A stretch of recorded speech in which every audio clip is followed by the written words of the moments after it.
जैसा कि हमने कल रासायनिक समीकरण का अध्ययन किया, आज हम रासायनिक समीकरण को किस प्रकार से संतुलित करते हैं उसके बारे में पढ़ेंगे।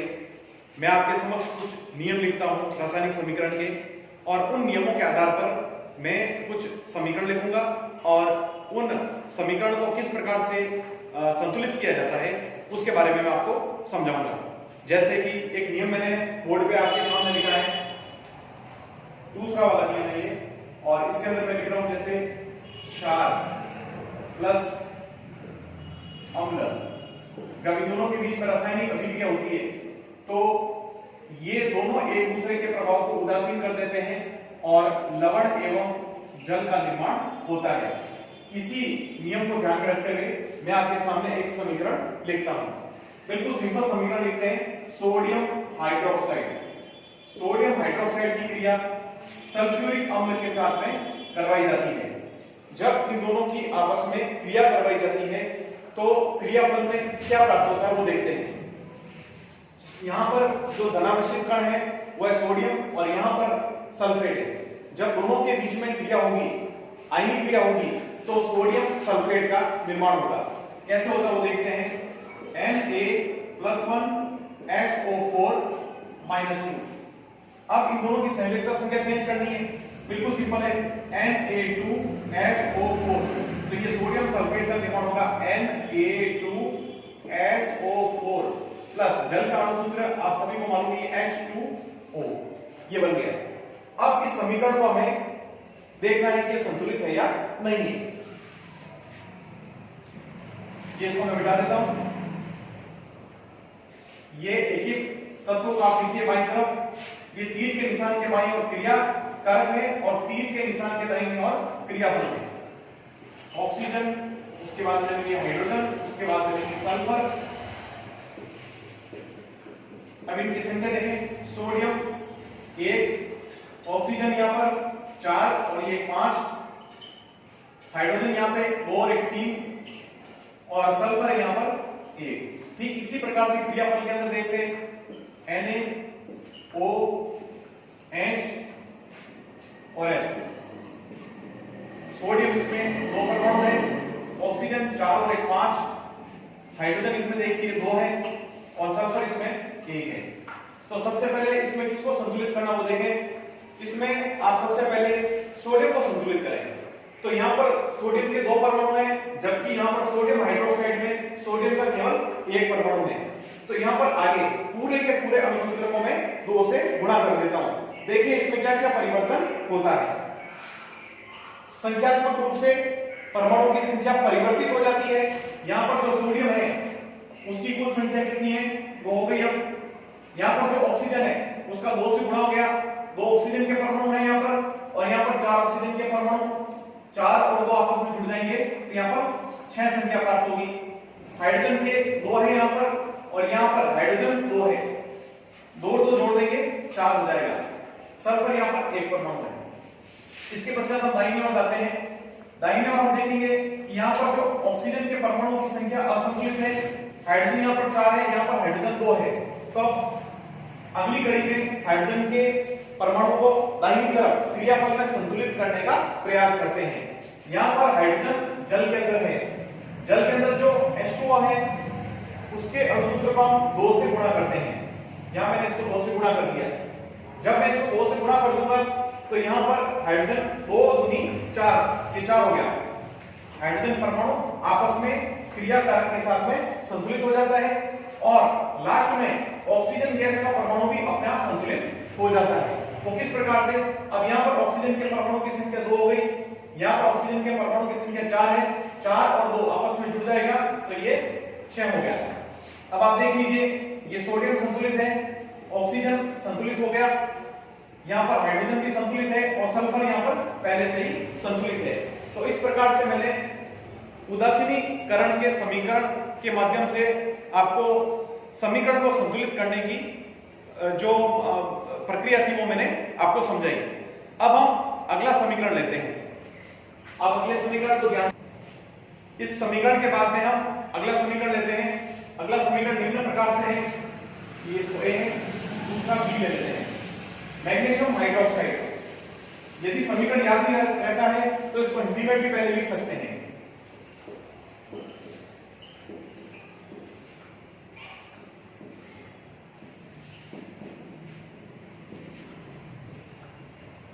मैग्नीशियम हाइड्रोक्साइड की क्रिया सल्फ्यूरिक अम्ल,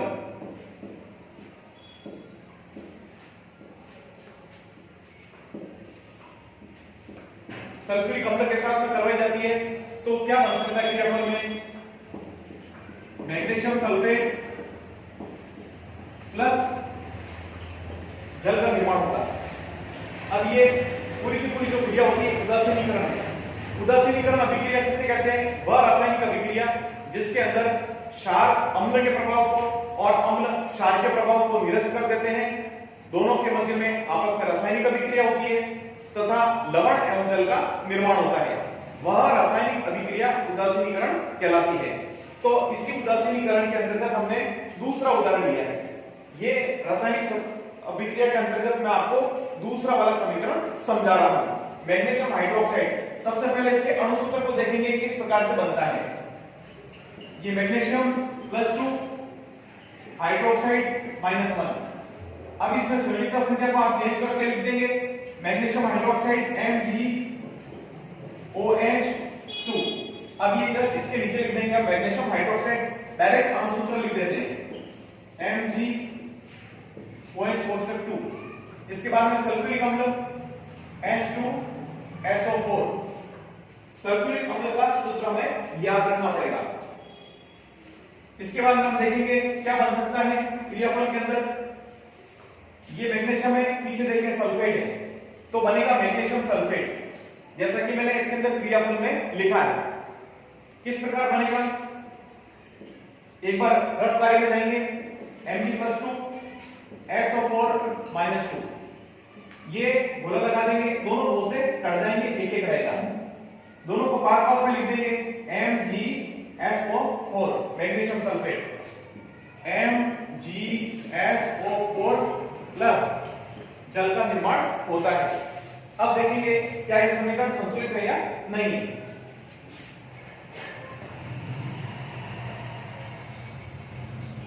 बाईं तरफ जितने भी क्रियाकारक के तत्व हैं उन सबको मैं एक लाइन में व्यवस्थित कर देता हूं।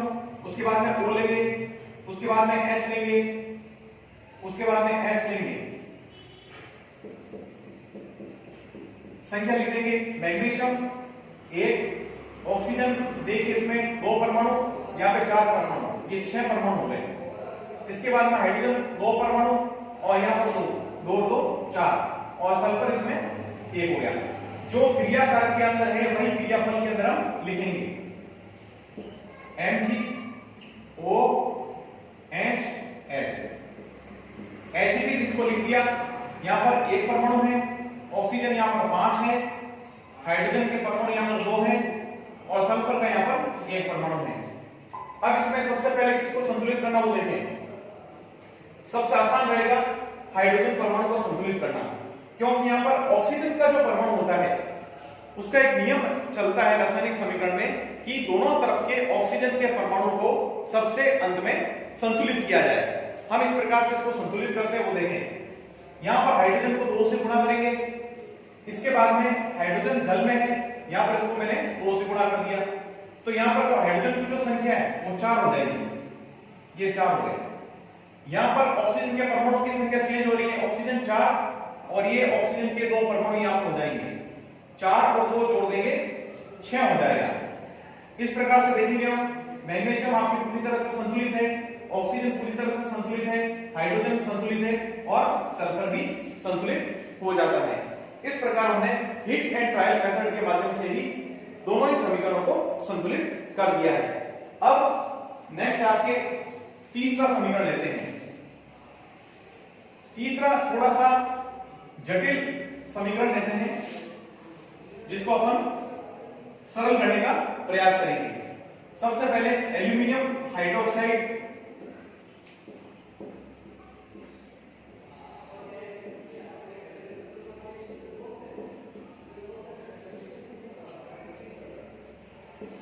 प्लस सल्फ्यूरिक अम्ल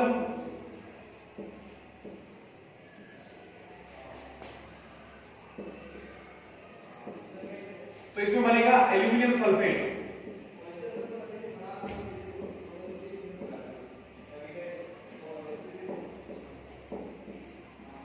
प्लस जल का निर्माण होगा। अब इस समीकरण को हम अणुसूत्र के रूप में लिखते हैं। एल्यूमिनियम हाइड्रोक्साइड किस प्रकार बनता है वो देखें। Al+3 OH -1 संयोजक का संख्या चेंज कर देंगे AlOH कोष्टक 3। अब इसको इसके नीचे लिख देंगे AlOH कोष्टक 3 प्लस सल्फ्यूरिक अम्ल H2SO4 क्या बन सकता है एल्यूमिनियम सल्फेट। एल्यूमिनियम सल्फेट का अणुसूत्र लिखते हैं Al+3 SO4 -2 गोला लगा दीजिए दोनों पर Al2 SO4 कोष्टक 3। अब इसको आप क्रियाफल में लिख दीजिए Al2 SO4 कोष्टक 3 प्लस ये H2O, ये हमने क्रियाफल के अंदर लिख दिया। ये समीकरण संतुलित है या नहीं है इसके अपन जांच करते हैं। मैं इसके अंदर क्रियाकारक और क्रियाफल के अलग अलग तत्वों के परमाणुओं को पहले लिख देता हूं AlOHS। ठीक उसी प्रकार से दाईं ओर सेम इसी प्रकार से लिख देता हूं OH और S। अब इनकी संख्या नोट करें। एल्यूमिनियम कुछ नहीं लिखा हुआ, इसका मतलब एक परमाणु। ऑक्सीजन यहां पे देखिए कितना है 3, यहां पे 4, ये हो गए 7 परमाणु। हाइड्रोजन के देखिए यहां पे 3 और 2 5 परमाणु। सल्फर का यहां पर 1 परमाणु। एल्यूमिनियम के 2 परमाणु हो जाएंगे। सल्फर के देखिए 3, ये सल्फर के 3 परमाणु यहां पर लिख दिए मैंने। ऑक्सीजन के देखिए यहां पे 4 को 3 के साथ में गुणा किया जाएगा तो 4 किया 12।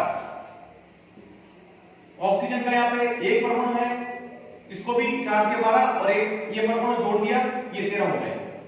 हाइड्रोजन के यहां पे 2 परमाणु। अब देखिए बाईं ओर के जो तत्व है और दाहिने ओर के जितने भी तत्व हैं उनके परमाणु संख्या में अंतर आ रहा है। जैसे यहां पर एल्यूमिनियम 2 है, यहां पर एल्यूमिनियम 1 है, तो यहां पर एल्यूमिनियम हाइड्रोक्साइड को मैं 2 से गुणा कर दूंगा। ये मैंने यहां पे 2 से गुणा कर दिया तो अंदर पूरी की पूरी संख्या चेंज हो जाएगी। यहां पर एल्यूमिनियम के 2 परमाणु हो जाएंगे। अब यहां पर ऑक्सीजन के परमाणु की संख्या भी चेंज हो जाएगी। ऑक्सीजन के जो बाहर की ओर है वो 3 परमाणु हैं और 3 को हम किससे गुणा करेंगे 2 से गुणा करेंगे तो 3 दूनी हो जाएंगे 6 और 4 10। यहां पे मैंने ऑक्सीजन के ये 10 परमाणु यहां पे लिख दिए।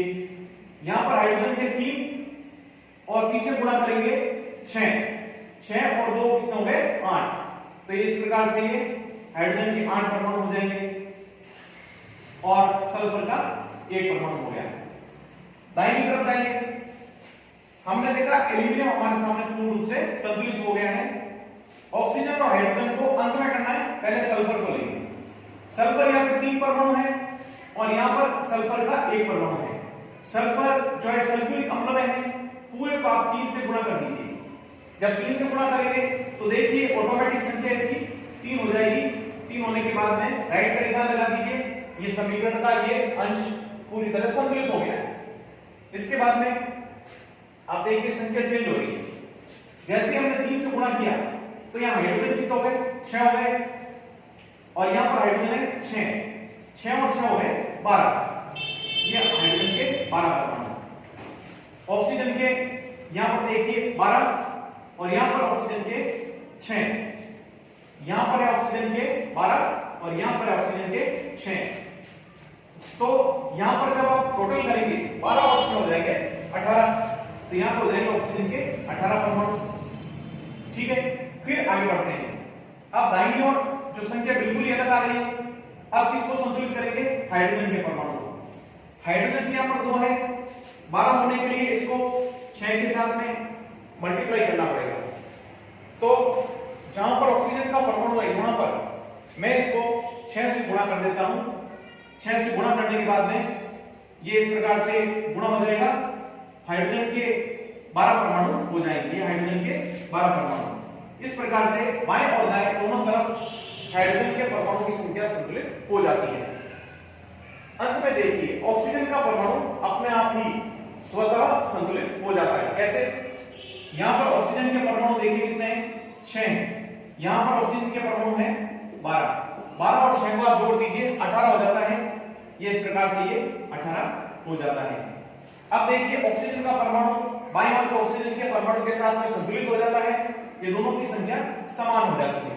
इस प्रकार पूरा का पूरा जो अपना जो समीकरण है वो पूरी तरह से संतुलित हो जाता है। इस प्रकार हम अगली रासायनिक समीकरण की अगली कड़ी में मैं एक नया नियम आपको समझाना चाह रहा हूं।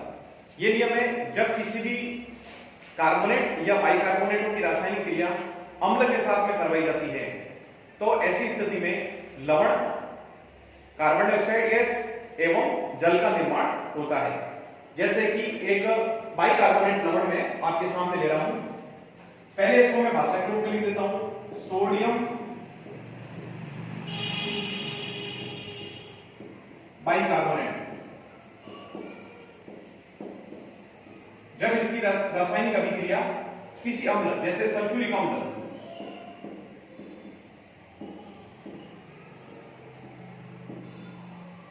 के साथ में करवाई जाती है तो इसमें जो लवण बनेगा वो बनेगा सोडियम सल्फेट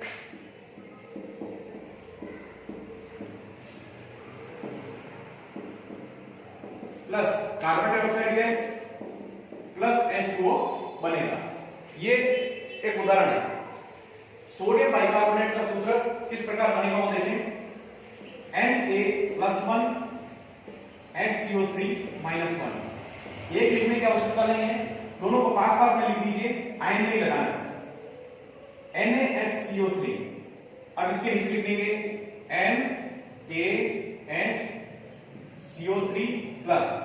अब इसके सल्फ्यूरिक अम्ल के साथ में क्रिया करेंगे H2SO4। अब इसमें जो लवण बनेगा वो सोडियम सल्फेट बनेगा। ये इसको मैं मिटा देता हूं पूरा। सोडियम सल्फेट किस प्रकार बनेगा वो देखें, Na+1 SO4-2 गोला लगा दीजिए। इसमें संयुक्ता संख्या चेंज करके लिख दी Na2SO4। यहां पर नीचे लिख देता हूं मैं Na2SO4 plus CO2 plus H2O का निर्माण होता है। अब इसके अंदर एक एक समीकरण को हम एक एक अणुसूत्र को हम हल करते हैं, एक एक परमाणु को हम संतुलित करने का प्रयास करते हैं। किस प्रकार से संतुलित होगा वो देखें।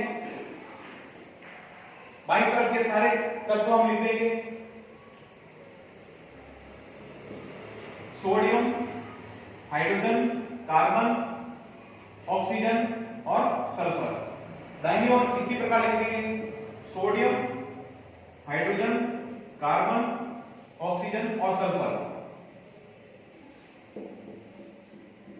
सोडियम 1 परमाणु, हाइड्रोजन 2 और 1 3, कार्बन इसमें 1 परमाणु, ऑक्सीजन 7 और सल्फर इसमें 1 परमाणु। सोडियम इसमें 2 होगा, हाइड्रोजन देख लीजिए इसमें 2 परमाणु, कार्बन इसमें 1 परमाणु, ऑक्सीजन 2 और 4 जोड़ देंगे 6 और 1 7 और सल्फर इसमें 1 परमाणु। अब इसमें बाईं ओर के जो तत्व है क्या दाहिनी ओर के तत्वों के परमाणुओं की संख्या के अनुसार समानता को दर्शा रहे हैं क्या? नहीं दर्शा रहे। तो ऐसी स्थिति में एक एक करके उनको समान करने का प्रयास करेंगे परमाणुओं की संख्या को। यहां पर 2 है, यहां पर भी 2 होना चाहिए। तो यहां पर पूरे के पूरे अणुसूत्र को मैं 2 से गुणा कर देता हूं। तो यहां पे इसकी संख्या होगी 2।